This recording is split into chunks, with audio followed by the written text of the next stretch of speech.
Hello, I'm Bill Martin, licensed social worker here in Chicago, Illinois.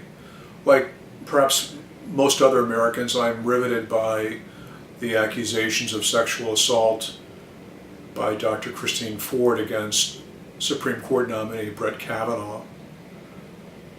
I know from watching the news last night that Dr. Ford has essentially said she is refusing to appear before what is most likely a biased body of white men who have perhaps already made up their minds to vote in favor of Mr. Kavanaugh's nomination.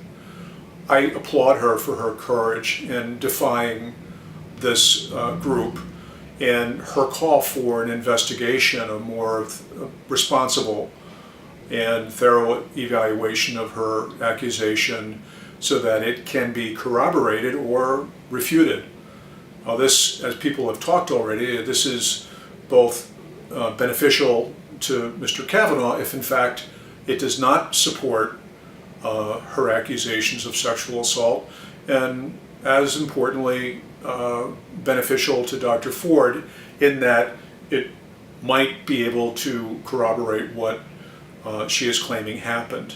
Now, in terms of memory, what I'm reading about is that some of these senators are saying, well, she doesn't remember the time and place, and her memory is foggy, or she's misunderstanding what happened, or it's a case of mistaken identity.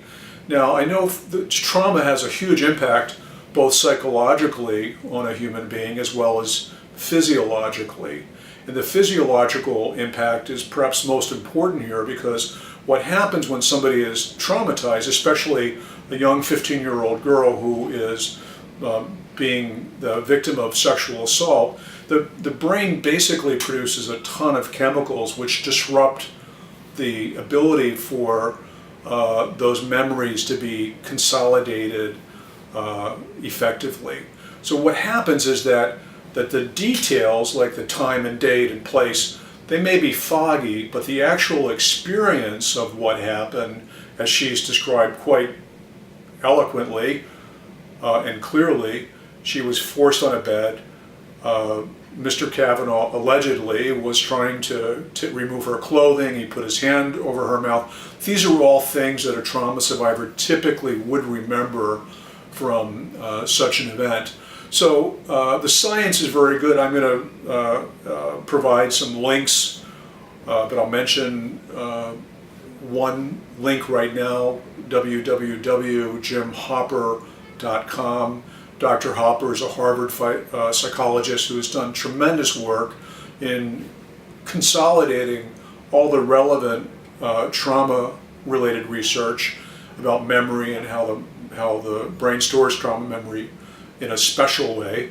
And I really encourage all of you who listen to this, who are curious or doubtful, to study the issue so you can become better informed and understand how our elected officials, notably some of these Republicans on the Senate Judiciary Committee, how they're misusing and misrepresenting research and science about these facts to serve their own personal political ambitions. So thank you for listening. Pass the word. Let's encourage our government and elected officials to support Dr. Ford's accusations so that we might have trust in whoever ultimately is selected and voted in to be the next Supreme Court Justice. Thanks for listening.